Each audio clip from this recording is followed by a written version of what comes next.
You must not think me a good woman when I am done speaking, though I have lived long enough to wear that disguise.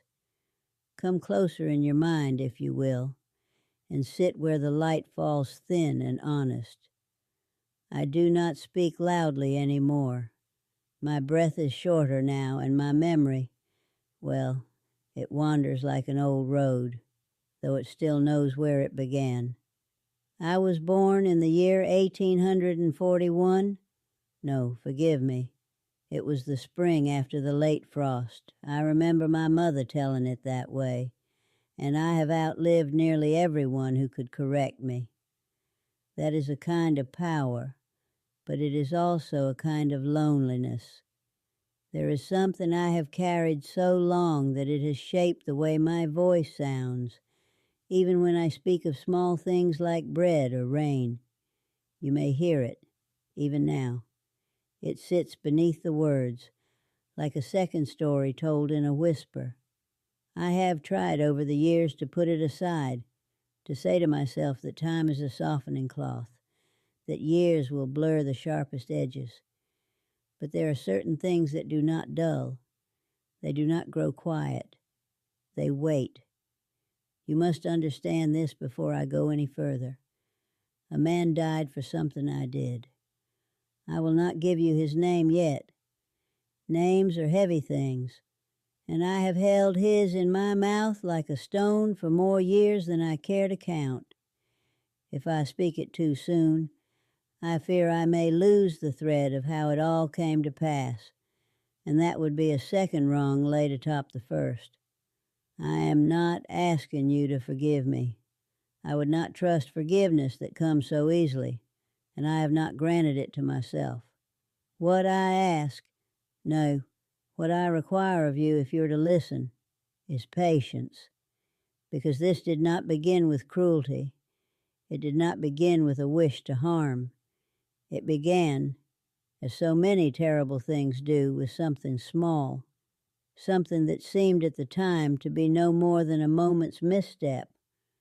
I was not always, as you might imagine me now, sitting with folded hands and a voice that trembles at its own truths. I was once quick. I was once certain. There was a time when I believed that the world would bend if I only stood firm enough. You will find that strange, perhaps, given what I have already told you. But people are not made in a single moment. We are layered, like soil, and sometimes the deepest layers are the ones that decide everything. Before the night that changed the course of more than one life, there was a town, a small place, though it did not feel small to me then.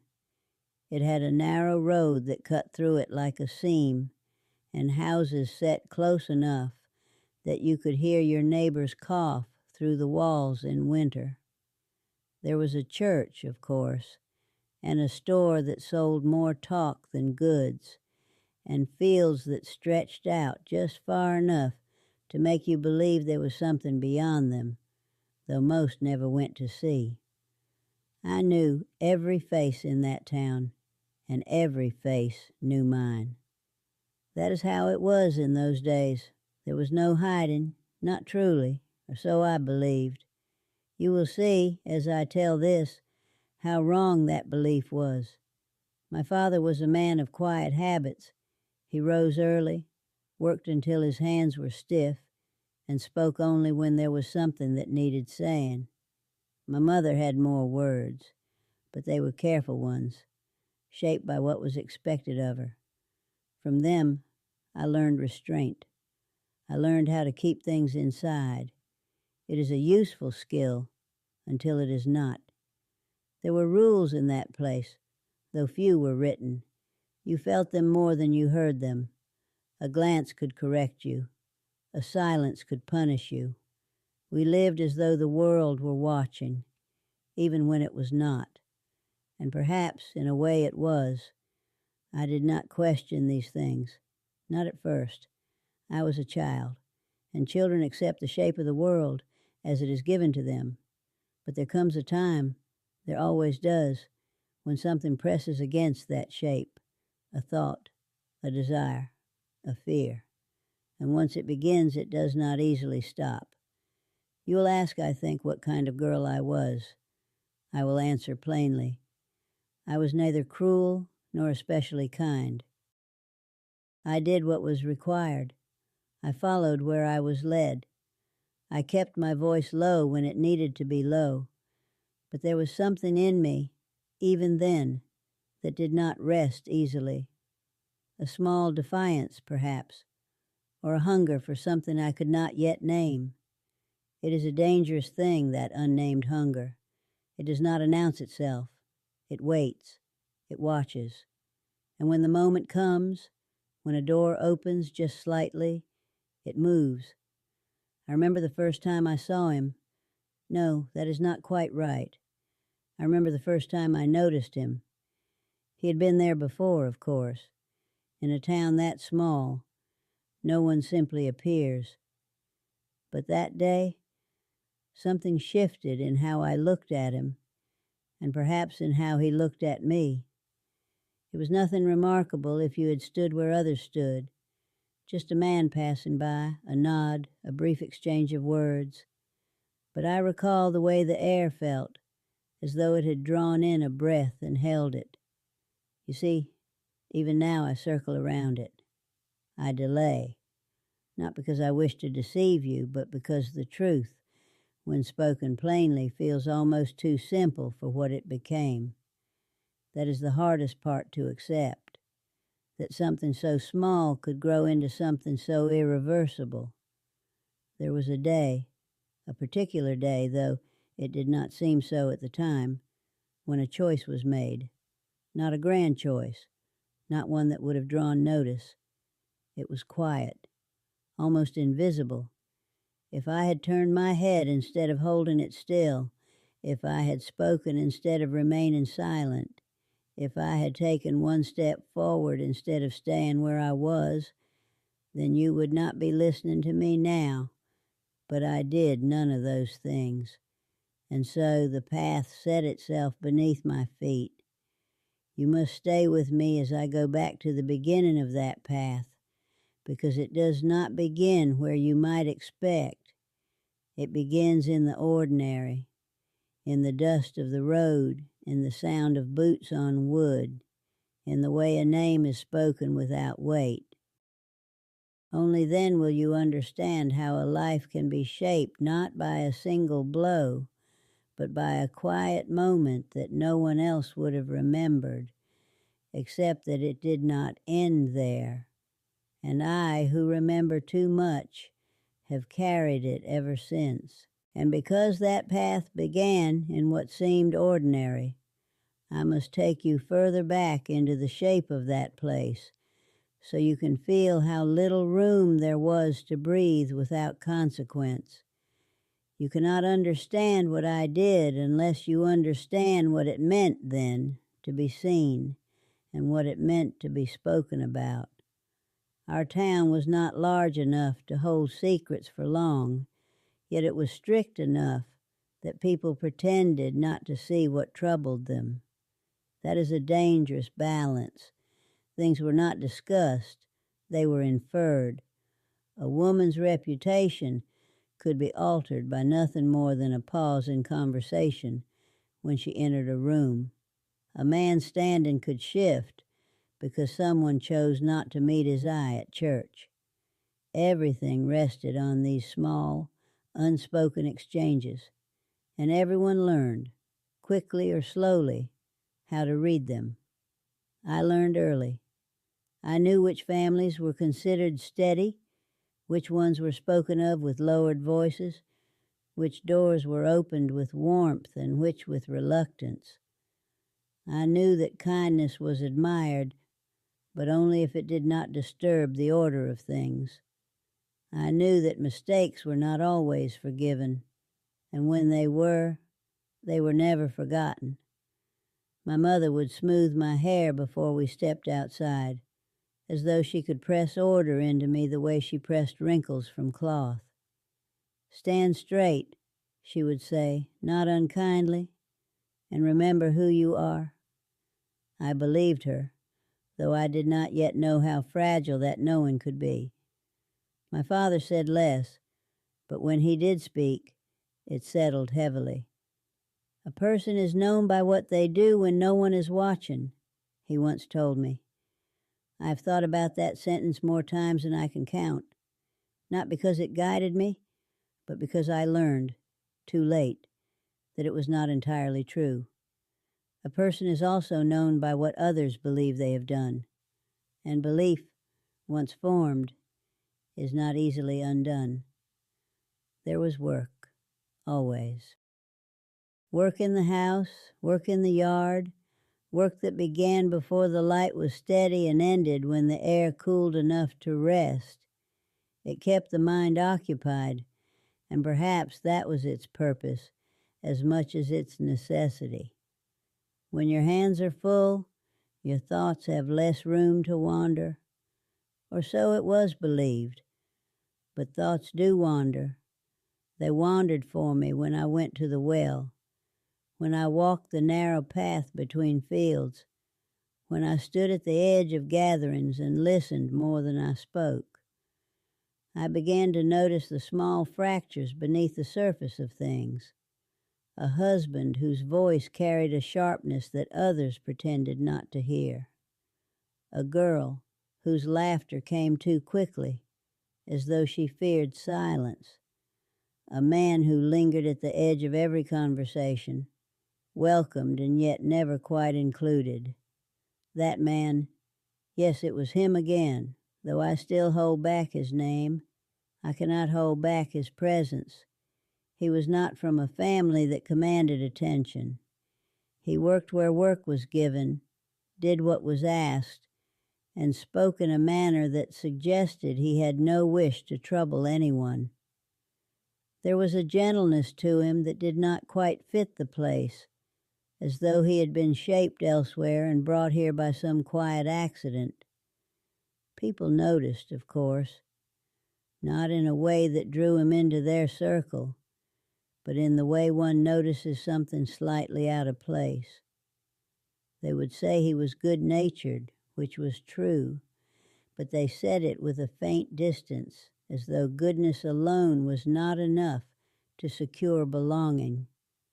I did not think much of him at first.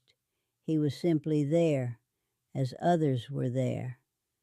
But over time, I became aware of the way he moved through the world, carefully, attentively, as though each step was taken with the consideration that it might affect someone else.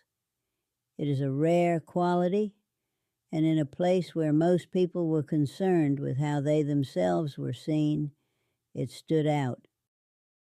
There was a day, I remember the warmth of it, though not the exact date, when I found myself walking the road at the same time he did. It was not planned. Nothing was in the beginning. We fell into step without speaking, as though it had already been decided somewhere beyond us. He greeted me simply, not with the practiced politeness I was accustomed to, but with something more direct. It unsettled me, though I could not have said why. Perhaps because it left no space for performance. I could not respond as I had been taught, with careful phrases and measured tone. I answered as I felt in that moment, which was something new, and therefore something I did not entirely trust. We spoke of small things, the weather, the work that needed doing, the state of the road after the last rain. Nothing of consequence, if you had listened from a distance. But there was an ease in it that I had not known before. Words came without effort. Silence, when it came, did not demand filling. When we parted, I told myself it was nothing, a brief exchange, soon forgotten. But it was not forgotten. I found myself recalling it later, not in detail, but in feeling. The way the air had seemed less heavy, the way I had not been aware of how I appeared. That is how it begins, you see. Not with grand declarations or sudden turns, but with a slight shift in how one feels within the same world. After that, there were more meetings, always by chance, at least at first, at the well, near the store, along the road. Each time, the same quiet ease. Each time, a small part of me leaning toward it, even as another part warned me to be cautious. Because I knew even then that such ease was not without risk. A town like ours did not look kindly on what it could not categorize. A woman who spoke too freely with a man outside her family invited notice. Notice invited questions. Questions invited conclusions. Whether or not they were deserved, I told myself I would be careful. I told myself I understood the boundaries. I told myself that nothing would come of it, because I would not allow it. And perhaps, if that had been the only force at work, I would have been right. But there are always other forces, quiet ones, persistent ones. And one day, without realizing it, I found that what had been chance had become something else entirely, something chosen, something that, once chosen, would not easily be set aside.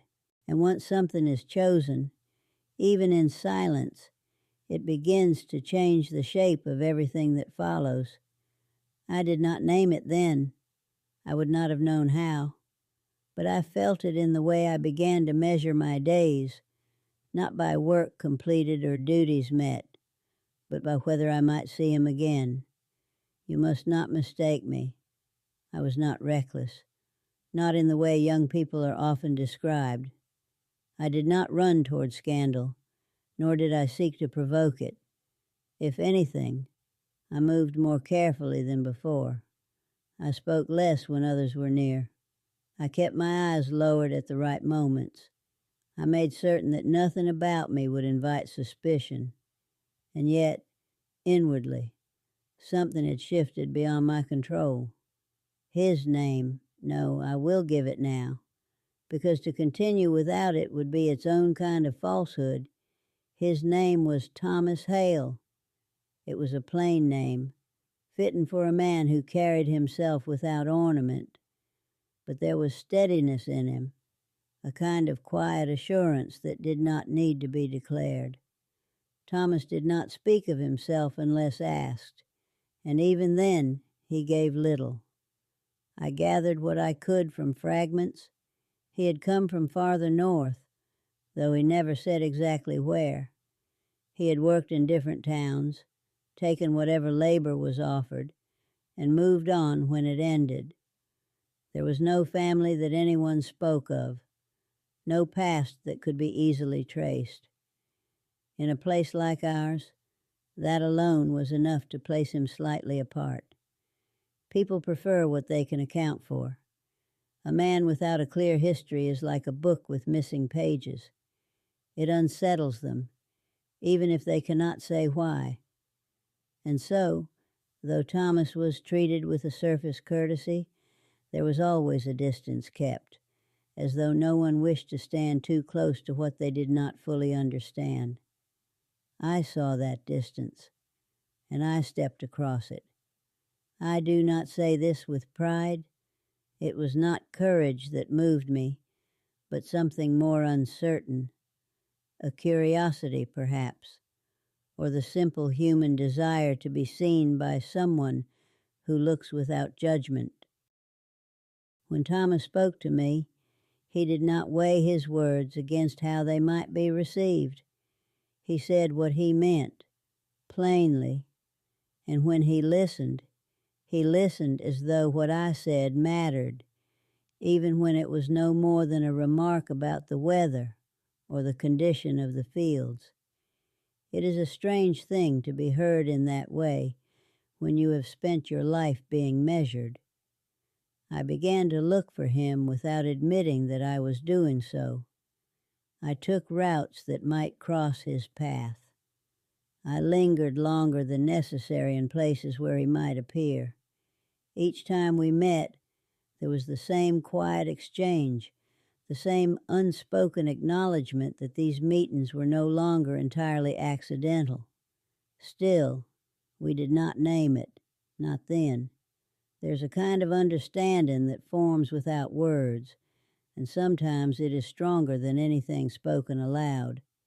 We moved within that understanding, careful not to break it by examining it too closely. But the world does not allow such things to remain untouched. It began, as these things often do, with a look that lasted a moment too long, a pause in conversation when I approached, a question asked in a tone that suggested more lay beneath it. I felt it before I heard it, the subtle shift in how I was regarded.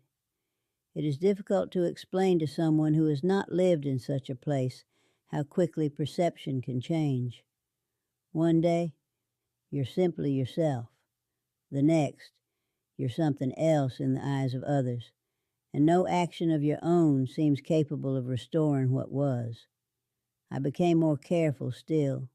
I limited where I went, when I went, and how long I remained.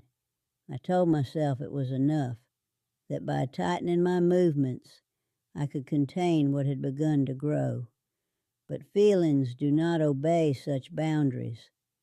There was an evening. I remember the air being unusually still, as though the world itself were waiting, when Thomas and I found ourselves alone at the edge of the fields. It was not planned, at least not in any way I would have admitted. The light was fading, and the sky held that brief softness before darkness settles. We stood without speaking at first. It was not uncomfortable. There was a familiarity in the silence, as though we had been there many times before. He spoke my name then, not loudly, not with urgency, but with a certain weight, as though he understood that something had reached its point of asking. I felt it too, that quiet threshold. "You should not be here," I said, though I did not move to leave. "Nor should you," he answered. There was no accusation in it, only truth. We both knew what was being risked, not in the dramatic sense that stories often suggest, but in the quiet, irreversible way that reputations are altered, that lives are redirected. "I've done nothing wrong," I said, though even as I spoke, I felt the uncertainty in it. "Nor have I," he replied. And yet we remained where we were. That is the nature of such moments. They do not ask for permission. They unfold, whether you are ready or not. He did not reach for me. He did not step closer. There was no gesture that could be pointed to later as the beginning of something improper. And yet, something passed between us that could not be undone, an understanding, deeper than before, a recognition. It would have been simpler, perhaps, if there had been a clear line crossed, something visible, something undeniable. Then I might have known at once the extent of what I had done. But there was no such line, only a quiet shift, only a moment that seemed, at the time, almost nothing. And yet, as I have told you, it is often the smallest moments that carry the greatest weight. After that evening, the world did not appear changed. The town remained as it was. The routines continued, the same faces, the same voices, the same expectations. But within me, something had settled into place, and with it, something else began to take shape, something I did not yet recognize, but which would, in time, demand everything. And what began to take shape did not arrive all at once. It gathered itself quietly, the way a storm gathers beyond sight, felt first as a pressure in the air rather than seen in the sky. I went about my days as before, rising early, tending to what needed tending, speaking when spoken to. But beneath it all there was a tightening, a sense that something unseen had begun to lean toward its outcome. I avoided Thomas for a time, not completely, for that would have drawn notice of its own, but enough that our paths no longer crossed by chance as they had before. When I saw him from a distance, I did not turn toward him. When I heard his voice, I did not seek it out. I told myself this was wisdom, that distance would restore balance. He did not pursue me. That too was his nature. He gave space where space was asked, even if it was not spoken aloud. But in that distance, something else grew. Not less, but more. Absence has a way of sharpening what presence softens.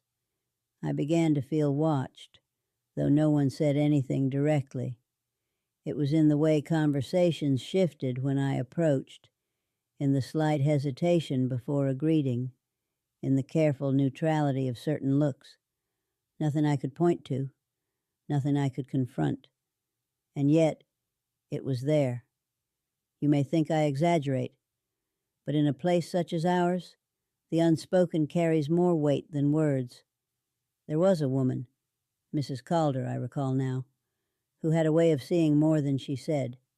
She did not accuse, she did not question. But when she looked at me, it was as though she were measuring something that I myself could not yet name. Once, as we stood near the well, she said, almost idly, "It is easy to forget how closely lives can brush against one another." I did not answer. I could not. Because in that moment, I felt as though she had reached into my thoughts and drawn out what I had tried to keep hidden. After that, I became more careful still. But care, when it is driven by fear, is not the same as care guided by understanding. It becomes rigid, it becomes strained, and in that strain, mistakes are made. The night, it was not meant to be a night of consequence. That is the truth I return to again and again. If I had known what it would become, I would have stayed where I was. I would have closed the door and remained inside. But we do not live with knowledge of what lies ahead. We live only with what is before us, and we choose as best we can, or as poorly. There had been talk that day, more than usual. A disagreement between two men at the store, voices raised just enough to draw attention. Nothing uncommon, but it left a tension in the air that lingered. By evening, the town felt unsettled, though no one would have said so plainly. I remember standing by the window, looking out at the fading light. My mother had gone to rest early, complaining of a headache. My father had not yet returned. The house was quiet in that particular way that makes every small sound seem larger. I do not know what moved me then. Perhaps it was the need to step away from that quiet. Perhaps it was something else, something I had not yet admitted to myself. I took my shawl and stepped outside. The air was cool, carrying the faint scent of earth and something distant I could not place. I walked without direction at first, following the familiar path by habit rather than intention. My thoughts were not steady. They moved in circles, returning always to the same place. When I reached the edge of the fields, I stopped. He was there. I could not say whether I had expected it, though some part of me must have. He stood a short distance away as though he had been waiting, though I knew he would not have thought of it in those terms. For a moment, neither of us spoke. Then he said my name again, as he had before, and something in the way he said it, quiet, certain, made it impossible to pretend that nothing lay between us. "You should not be here," I said, though the words felt weaker than they had before. "And yet you came," he replied. There was no reproach in it, only a simple acknowledgement. We spoke then, not of anything grand, not of promises or plans, but of what had already become clear without being spoken, that things had changed, that they could not return to what they had been, that whatever this was, it would not be easily set aside.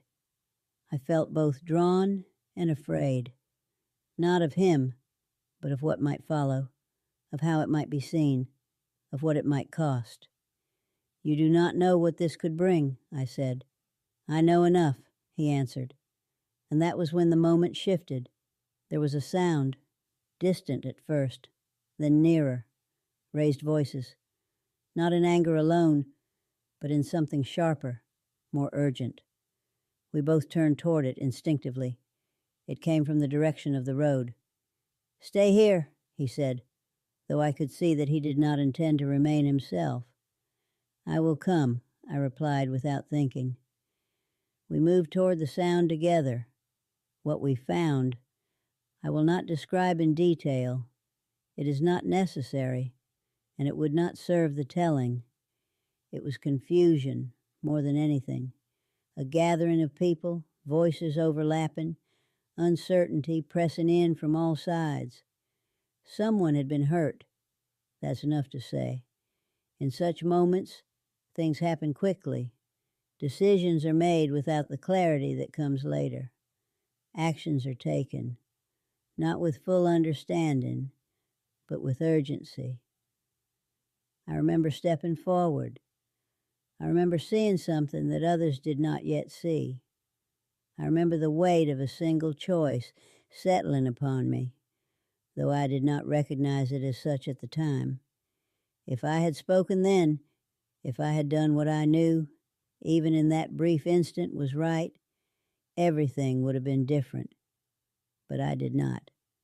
I hesitated, and in that hesitation, the path I had been walking without seeing it came suddenly, sharply into view, and I chose, though I would not admit it to myself then, to step away from the truth.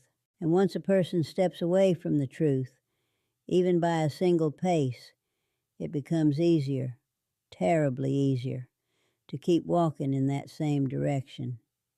At first, it did not feel like a decision. That is something I must make clear. I did not stand there and say to myself, I will let another bear what is mine. No, it was quieter than that. It was a narrowing, a closing of options so swift that it felt like inevitability rather than choice. The voices around us rose and fell in uneven waves. Questions were asked before anyone had answers. Names were spoken, some in certainty, others in speculation. I stood at the edge of it, not quite within the circle, not quite outside it. Thomas was nearer than I was, drawn forward by that same instinct of his to help, to steady, to make sense of confusion. I remember someone saying, "Who was here?" and another answering too quickly, as though speed might create truth where there was none yet. The air seemed to press against my chest. I could hear my own breath, louder than the voices around me. I knew something then. Not everything, not in full shape, but enough. Enough to understand that what had happened would not remain contained. Enough to know that what I had seen, what I alone, perhaps, had noticed in that first instant, would matter. And I did nothing. No, that is not entirely true. I did something far worse than nothing. I remained still in a moment that required movement. I remained silent in a moment that required speech. There's a difference between ignorance and silence. Ignorance can be excused. Silence, when truth is known, cannot. Someone turned to Thomas. I do not remember who, only that it happened quickly, as though his presence had already been noted and placed within the growing pattern of suspicion. He had come from the fields. He was known to walk alone. He did not belong in the way others did. These small things, these ordinary facts, began to gather weight. "I saw him earlier," a voice said. I do not know if it was true. It may have been. Or it may have been the kind of memory that forms after the fact, shaped by what people believe they must have seen. Thomas did not defend himself at once. That was his way. He looked from one face to another, not with fear, but with a kind of quiet confusion, as though he were trying to understand how the moment had turned in this direction. And I could have spoken. I could have stepped forward and said what I knew. I could have broken the pattern before it formed fully. But I felt something then that I had never felt so strongly before. The weight of what would follow if I did. Not just for me, though I would be lying if I said that was not part of it, but for my family, for my place in that town, for the fragile structure of how I was seen. I saw it all in a flash, though I could not have put it into words at the time. The looks, the whispers, the quiet turning away, the loss of standing that would not be restored. And against that, I placed a single desperate thought. Perhaps this will pass. Perhaps it will not come to anything. It is a terrible thing, the way the mind reaches for such thoughts. It dresses them as hope, but they are only avoidance. Thomas spoke then, finally, not in anger, not in protest. He simply said that he had come when he heard the noise, that he had seen nothing before that. His voice was steady, but I could hear the strain beneath it, the effort to remain composed in the face of something he did not yet fully understand. I watched him as he spoke. I watched the way others watched him, and still I said nothing. The night deepened. More people gathered. Someone was sent to fetch authority, such as it was in our small place. The situation, once uncertain, began to harden into something more defined. Questions became statements. Statements became assumptions. I remember Mrs. Calder again, standing slightly apart, her eyes moving from one person to another. When they settled on me, I felt as though I had been struck, though no hand had touched me. There was no accusation in her gaze, but there was knowledge, or something close enough to it that I could not ignore it. For a moment, I thought she might speak. She did not, and in that shared silence, something passed between us, not agreement, not even understanding, but a recognition that what was happening would not be easily undone. They took Thomas aside, not roughly, not with force, but with a firmness that left no doubt as to their intention. He did not resist. That too was his nature. He went with them, answering what was asked, offering what he could. I could have followed. I could have stepped forward then, even at that late moment, and said what I had not said before. But the longer I remained silent, the harder it became to break that silence. It grew around me, like a wall. By the time the night ended, though it did not feel like an ending, only a pause, I had already crossed a line that could not be uncrossed. I returned home before dawn. My mother was still asleep. My father had not yet come back. The house was as I had left it, unchanged, as though nothing had happened. I sat in the same chair by the window and waited for the light. And as it came, slowly, I understood, not in full, not yet, but enough to feel the first true weight of what I had allowed. Because by then, the story had begun to form without me. And once a story takes hold in the minds of others, it does not easily release its grip. And once a story begins to take hold, it does not remain still. It grows. It reshapes itself. It gathers details that were never there and smooths over those that were. By the time the sun had fully risen that morning, what had been confusion in the dark had already become something more certain in the light. I heard it first in the voices outside our house, low, deliberate, carrying the tone of people who believe they understand more than they truly do. My father returned just as the first of those voices reached our door. He did not look at me immediately, which I noticed, though I could not yet say why. "What has happened?" my mother asked, her voice still heavy with sleep. "There was trouble in the night," my father said. "They've taken Hale in for questioning."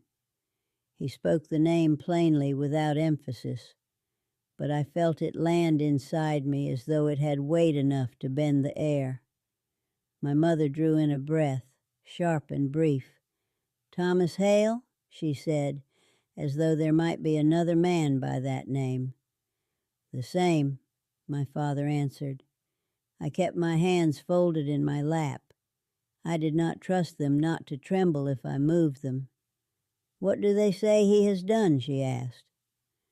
"They're still gathering accounts," my father said, "but there are those who place him near the scene before the rest arrived." I could have spoken then.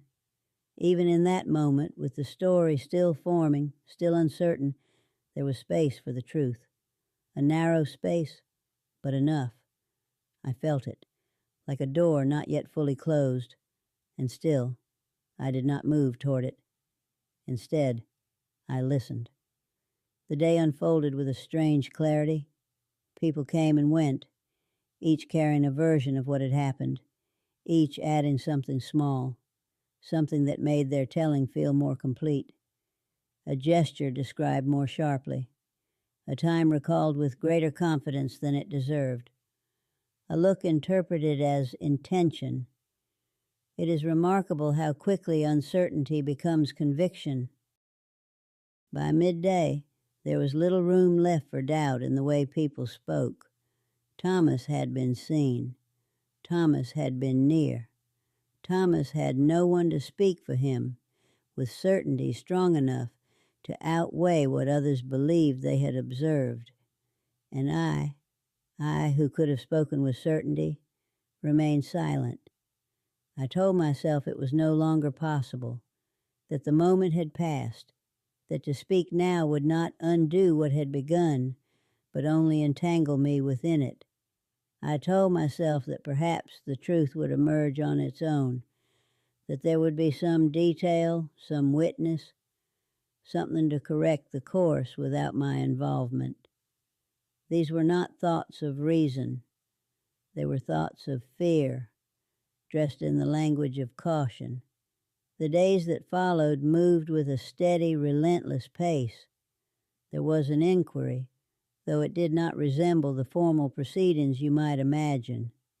Men gathered, questions were asked, answers were weighed, though not always with care. I was called to speak. That, more than anything, I had both expected and dreaded. When the time came, I stood before them with a calm I did not feel. My voice, when it came, was steady. I had always been able to control it.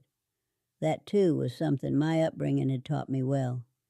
They asked where I had been, what I had seen, what I had heard. I answered. I did not lie outright. That is a distinction I held on to then, as though it might lessen what I was doing. I spoke only what could not be contested. I omitted what would have changed everything. There is a particular kind of falsehood in omission. It is quieter than a spoken lie, but no less powerful. When I finished, one of the men, Mr. Calder's brother, I believe, nodded slightly, as though my words had confirmed what he already believed. I saw in that small gesture how firmly the story had taken hold. Thomas was brought in later. I will not describe his appearance in detail. It would not serve the telling, and it is not necessary. But I will say this. He did not look like a man who understood how he had come to stand where he did. When he spoke as he always had, plainly, without embellishment. He answered their questions directly. He did not attempt to shape his words to what they might wish to hear. There was a moment, only a moment, when his eyes met mine. I've thought about that moment more times than I can count. There was no accusation in his gaze, no anger, only a question, not even fully formed, as though he sensed that something was missing, but could not yet name what it was. I held his gaze for a second longer than I should have. Then I looked away. That was the moment, I think, when whatever chance remained truly slipped beyond reach. The proceeding, if it can be called that, moved forward with a kind of grim certainty. Each piece of testimony, each observation, each assumption added another layer to the case against him. There were no grand speeches, no dramatic revelations, only a steady accumulation of belief, and belief, once established, is difficult to challenge. In the end, the decision came not with sudden force, but with a quiet finality. It was spoken as though it had always been inevitable, as though no other outcome had ever been possible. I remember the stillness that followed, the way the room seemed to hold its breath, though the matter had already been decided. Thomas did not protest. "That is something I must tell you."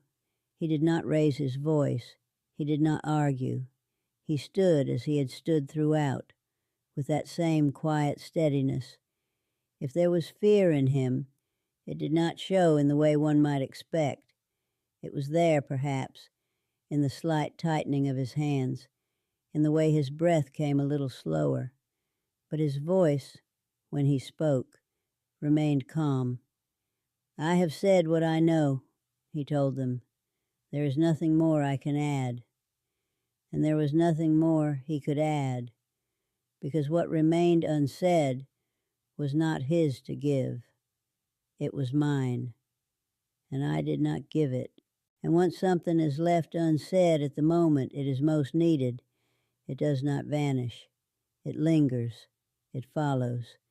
It becomes a quiet companion that does not tire, does not forgive, and does not forget. After that day, life did not stop, though I half believed it might. The town resumed its rhythm with a strange, subdued steadiness, as if a shadow had passed over it and then withdrawn, leaving everything slightly altered but outwardly unchanged. People returned to their work. The store opened as it always had. The church bell sounded on its appointed day. And yet, beneath it all, something had settled. No one spoke of Thomas Hale in the open, not after the decision had been carried out. His name faded quickly from conversation, as though it had been decided, without being said, that it was better not to disturb what had already been concluded. That, too, is a way people protect themselves. They bury what is uncomfortable beneath routine. But I could not bury it. I carried it into every hour. At first I told myself that time would soften it, that what had happened would become one of those distant events that lose their sharpness as years pass. I had seen it happen before. Old stories, once spoken of with intensity, become quieter with each retelling until they are no more than a line in memory. But this was not like that, because I knew what lay beneath it. I saw him often in those early days, not in the way you might think, not as some figure before me, but in the ordinary places where we had once crossed paths, at the well, along the road, near the edge of the fields.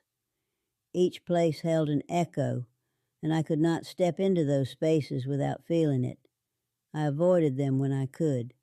I altered my routes, changed my habits, found reasons to remain indoors. My mother noticed, though she did not press me. My father said nothing at all, which in its way was more telling. Time moved forward, as it always does. Seasons changed. The fields turned and were turned again. New concerns arose, as they always do, filling the space that old ones leave behind. People spoke of other matters, other troubles, other small dramas that held their attention. But for me, nothing replaced what had been. It did not remain the same, though. It changed. It deepened. What had begun as a sharp, immediate awareness became something quieter, but more constant, a presence rather than a moment. I married, in time. You may wonder how such a thing is possible, and I have asked myself the same question. But life does not pause for reflection unless you force it to, and I did not, or perhaps I could not. My husband was a decent man, not remarkable, but steady. He offered me a life that was acceptable by every measure that mattered in that place. There was no scandal in it, no cause for comment. We built a household. We worked. We endured the same small hardships that everyone did. From the outside, it was a life that would have satisfied anyone looking in. But there are lives that are lived outwardly, and there are lives that are carried inwardly. Mine was divided between the two. I did what was expected of me. I spoke when required. I smiled when it was appropriate. I fulfilled the duties that were mine. And beneath it all, I carried the knowledge of what I had done, or rather, what I had failed to do. There were moments when it rose more strongly, unexpectedly, a phrase spoken by someone else, a look that resembled one I remembered too clearly, the sound of a name, not his, but one close enough to bring it back. Once, many years after, I heard a man speak of injustice in a distant town. He spoke with certainty, with conviction, as though the world could be set right by naming what had been wrong. I listened, and I felt something stir in me, something like a question. Why had I not spoken? It is easy to answer that now with the clarity that time provides. Fear, shame, the weight of expectation, the narrowness of the world I inhabited. But those answers, though true, are not enough, because there was also a moment, a clear, undeniable moment, when I knew what was right, and I chose otherwise. That is the part that does not soften. As the years passed, I began to understand something else as well, that the cost of silence is not paid once. It is paid again and again, in small ways, in quiet moments, in the spaces where no one else is looking. I became careful in a different way, not to avoid notice, but to avoid myself, to keep my thoughts from settling too long on what had happened, to move from one task to another without pause. But there is no true escape from what one carries. In the end, it waits. It waits in the stillness, in the quiet hours, in the moments when the world recedes, and there is nothing left to distract you from what you know. And so, I carried it, not as a burden that could be set down, but as something woven into the very fabric of who I had become.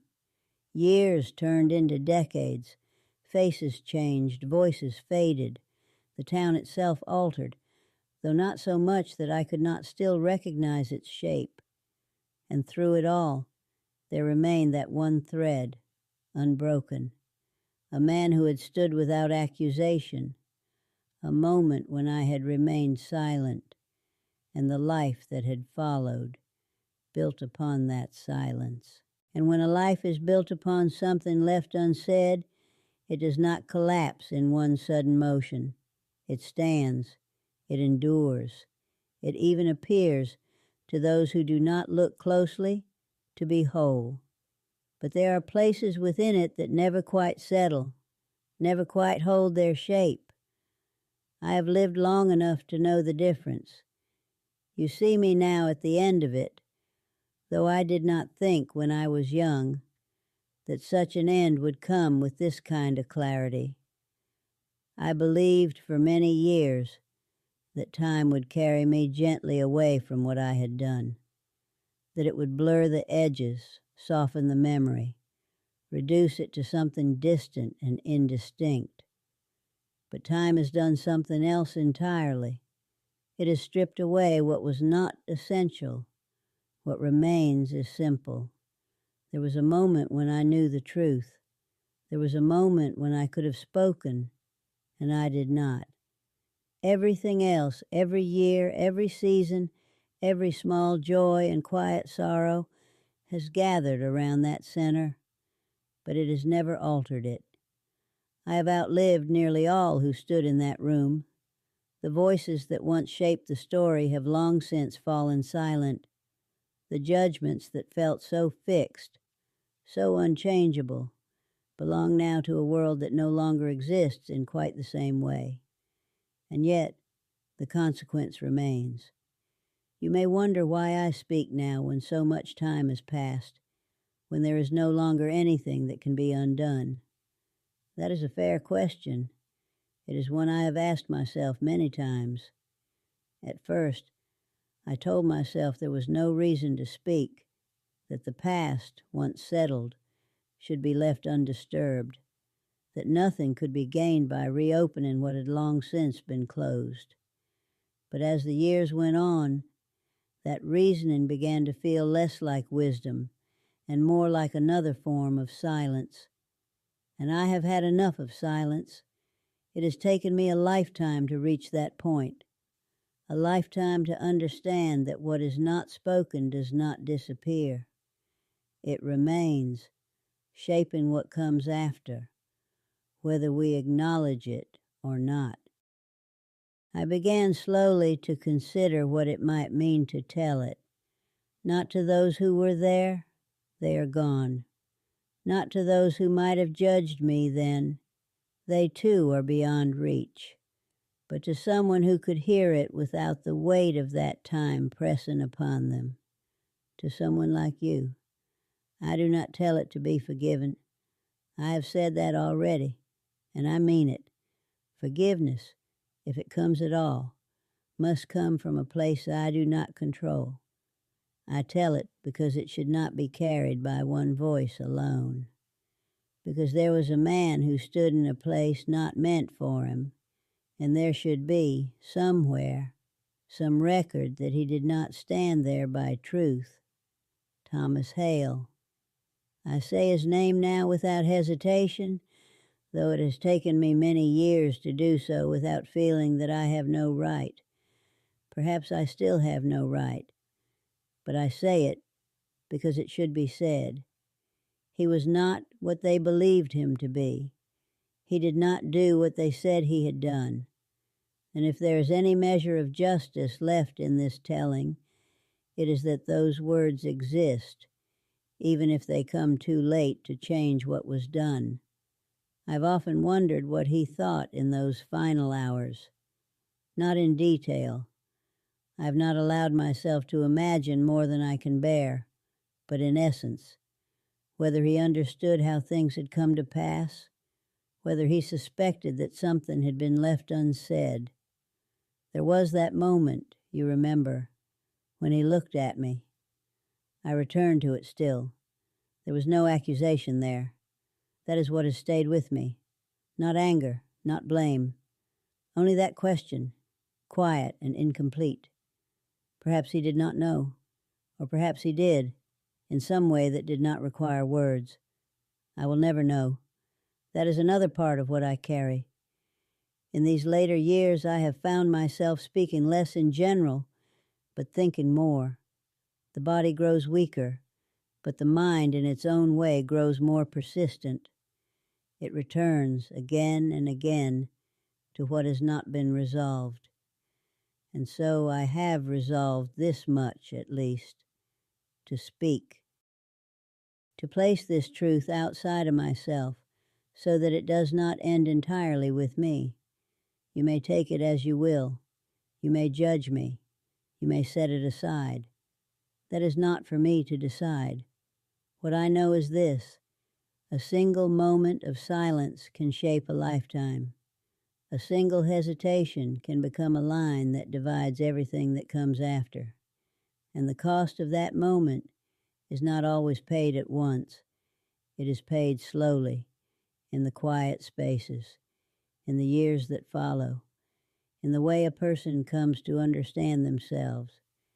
If there is anything to be taken from what I have said, anything at all, it is not a lesson given lightly, nor one I claim with authority. It is only this: when the moment comes that asks something of you, something difficult, something that carries consequence, do not turn away from it as I did, because the turning away does not end the moment. It carries it forward. I have lived long enough to know that, and I have spoken now at last so that it does not remain entirely unspoken. If you have listened this far, then you carry a part of it too, not the burden, but the knowing. Keep it if you will, or let it guide you where I failed to be guided. That is all that remains for me to ask.